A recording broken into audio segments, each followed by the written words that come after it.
You were a mistake. You were a mistake. আপনারা হয়তো ভিডিওটা দেখে বুঝতে পেরেছেন আমি টিকিওকে কি বলতে চেয়েছি, আর আপনারা এটাও জানেন টিকিও এর থেকে বেশি গালি খাওয়ার যোগ্য। টিকিও ডাব্লিউডাব্লিউ তারা আরটুথকে রিলিজ করে দিয়েছে, ডাব্লিউডাব্লিউ থেকে আরটুথকে বের করে দিয়েছে। দেখেন কিছুদিন আগে জন সিনার ম্যাচ হয়েছে আরটুথের সাথে স্যাটারডে নাইট মেইন ইভেন্টে, আর এখন আমরা কি জানতে পারলাম আরটুথ ডাব্লিউডাব্লিউ থেকে রিলিজ হয়ে গিয়েছে। আর এই কথাটা অন্য কেউ না, এটা নিজেই রন কিলিক্স মানে আরটুথ টুইট করে বলেছে। সে লিখেছে, I am sorry to inform you all. I just got released from WWE. I want to thank WWE for the ride, but mostly I want to thank each and every one of you who was along for the ride. Thank you for all the love, support and appreciation you have given me over the years. Thank you. আর সে যে confirm করেছে এটা আপনারা তার টুইটারে গিয়ে বুঝতে পারবেন। আর এখন সে তার ইউজার নেম থেকে WWE সরিয়ে ফেলেছে। সে বলতেছে আমি অনেক বেশি স্যাড এই জিনিসটা ইনফর্ম করার জন্য, বাট WWE আমাকে রিলিজ করে দিয়েছে। আর সে তো বললো আমি তোমাদের থ্যাঙ্কস করতে চাই কারণ তোমরা আমাকে সাপোর্ট করেছে এত বছর ধরে। আর ফাইটফুলের রিপোর্ট এসেছে, সে ক্লিয়ার বলেছে আরটুথের অ্যাকাউন্ট হ্যাক হয়নি, কারণ ইন্টারনেটে সবাই বলতেছিল আরটুথের অ্যাকাউন্ট হ্যাক হয়ে গেছে, তাই এই টুইটটা করা হয়েছে। বাট আমি আপনাদের বলে দেই এটা রিয়েল টুইট, আর অ্যাকচুয়ালি আরটুথ ডাব্লিউডাব্লিউ থেকে রিলিজ হয়ে গিয়েছে। ফাইটফুলের পর পিডব্লিউ ইনসাইডারও রিপোর্ট করেছে এবং তারা বলতেছে WW will be not renewing আরটুথ current contract and as a result he will be departing once it expires. সে রিলিজ হয়ে গিয়েছে। ডাব্লিউডাব্লিউ তাকে কল করেছিল এবং বলে দিয়েছে আপনি এক প্রকার ডাব্লিউডাব্লিউ থেকে রিলিজ হয়ে গিয়েছেন, আপনাকে আমরা টিভিতে ফিচার করব না এবং আপনার যে কন্ট্রাক্ট সেটা আমরা রিনিউ করব না, এক্সপায়ার হয়ে গেলে আপনি আপনার মতো চলে যাবেন। আর আমরা বলতে পারি আরটুথের যে স্যাটারডে নাইট মেইন ইভেন্টে ম্যাচ হয়েছে জন সিনার সাথে, এটা তার একটা প্রপার ফেয়ারওয়েল ম্যাচ ছিল এবং আপনারা বলতে পারেন এটা তার লাস্ট ম্যাচ ছিল ডাব্লিউডাব্লিউতে। আর অবস্থা তো এমনই, মানে যে সুপারস্টারটা তাকে টাকা এনে দিবে তাকেই টিকেও রাখবে এবং যাকে দিয়ে টাকা আসবে না তাকে রিলিজ করে দিবে। আর আপনাদের এটার উপর কেমন টেক অবশ্যই আমাকে কমেন্ট করে জানাবেন। আর আজকে অনেক আপডেট দেবো, চলুন শুরু করা যাক। Hello viewers, welcome to Rachel Bangla BD. প্রথমে মাইকেল কোলের বিষয় বলবো। আর মাইকেল কোল যদি কমেন্ট্রিতে আসে সে ট্যাঙ্ক টপ পরে আসবে, আর ট্যাঙ্ক টপ হচ্ছে একটা মেয়েদের কাপড়। আমি জানতাম না, আমি গুগল সার্চ করে এটা দেখেছি। আর মাইকেল কোল ট্যাঙ্ক টপ পরে কমেন্ট্রি করবে কারণ সে বেট করেছিল প্যাট ম্যাকেফির সাথে একটা খেলা নিয়ে। আপনারা এখানে আপডেটটা দেখতে পাচ্ছেন, এখানে লেখা আছে, আমি বাংলায় বলি। এখানে বলা হচ্ছে যদি নিউ অকনেস জিতে যায়, আর এটা কিন্তু একটা টিম আপনাদের বলে দেই, তারা যদি ইস্টার্ন কমপ্লেক্স ফাইনালটা জিতে যায় তাহলে বেটটা মাইকেল কোল জিতে যাবে এবং প্যাট ম্যাকাফির কোট প্যান্ট মানে ব্লেজার পরে আসতে হবে। আর যদি ইন্ডিয়ানা প্রেসেস জিতে যেত তাহলে বেট জিতে যেত প্যাট ম্যাকাফি, আর ইন্ডিয়ানা প্রেসেস জিতে গিয়েছে, বেটটাও জিতে গিয়েছে প্যাট ম্যাকাফি। এর জন্য ট্যাঙ্ক টপ পরে মাইকেল কোলের আসতে হবে। আর সে যদি পরে আসে আপনারা অবাক হবেন না, ট্যাঙ্ক টপ তার পেটের জন্যই পড়তে হবে। এরপর রিক ফ্লেয়ারের বিষয় বলবো। আর মানুষ তো বলে যে বয়স হয়ে গেলে বুদ্ধি থাকে না, তো রিক ফ্লেয়ারের হয়তো সেই জিনিসটা হয়ে গিয়েছে।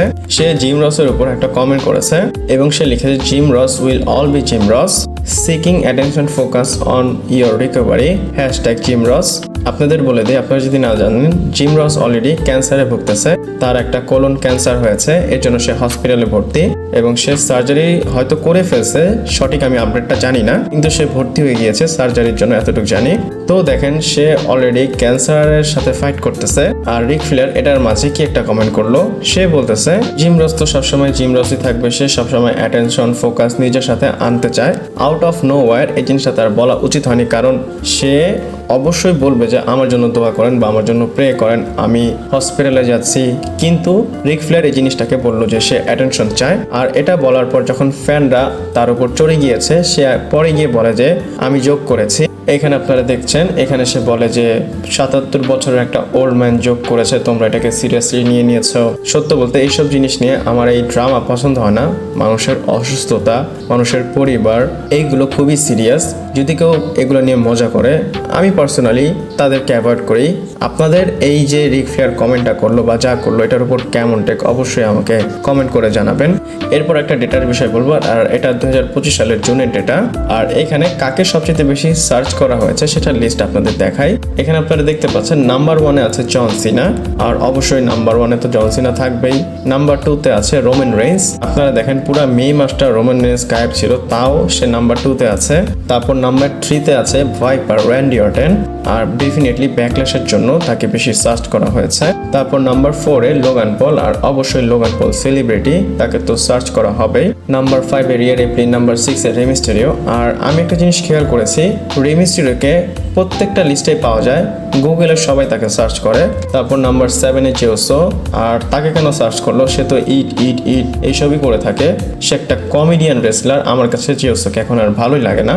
নাম্বার 8-এ আছে লিভ মর্গান, নাম্বার 9-এ কোডি রোডস, নাম্বার 10-এ CM Punk, best in the world. আর আপনারা যদি টপ 10 লিস্টটা দেখেন, সবাই হার্ড ওয়ার্ক করে, সবাই এই স্পটে থাকা ডিজার্ভ করে। আপনাদের কি মনে হয় অবশ্যই আমাকে কমেন্ট করে জানাবেন। এরপর গুন্থারের বিষয় বলবো। আর গুন্থার কি মেজর কিছু টিস করতেছে? এটা হয়তো অনেক বেশি বড় হতে পারে, কারণ সাডেনলি সে তার টুইটার প্রোফাইলের সবকিছু রিমুভ করে দিয়েছে এবং পুরো 3 বছরের যে কটা টুইট ছিল সবকিছু সে ডিলিট করে দিয়েছে একটা পোস্ট বাদে। আপনারা এখানে দেখতে পাচ্ছেন 2022-এর জুনের 28 তারিখের একটা টুইট, সেটা রেখে সবকিছু সে ডিলিট করে দিয়েছে। আর সেটা কি রেডি লেখা আছে এবং এখানে জন সিনা আছে।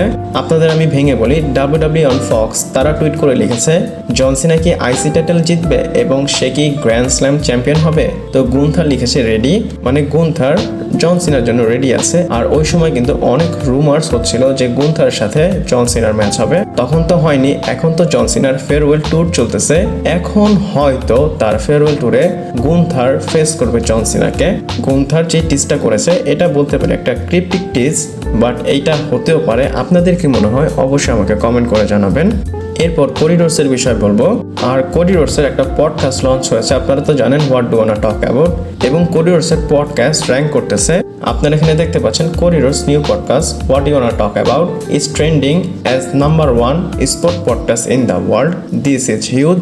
পুরা ওয়ার্ল্ডে নাম্বার 1-এ আছে কোডি রোডসের পডকাস্ট। আর এটা কি শকিং? Absolutely not.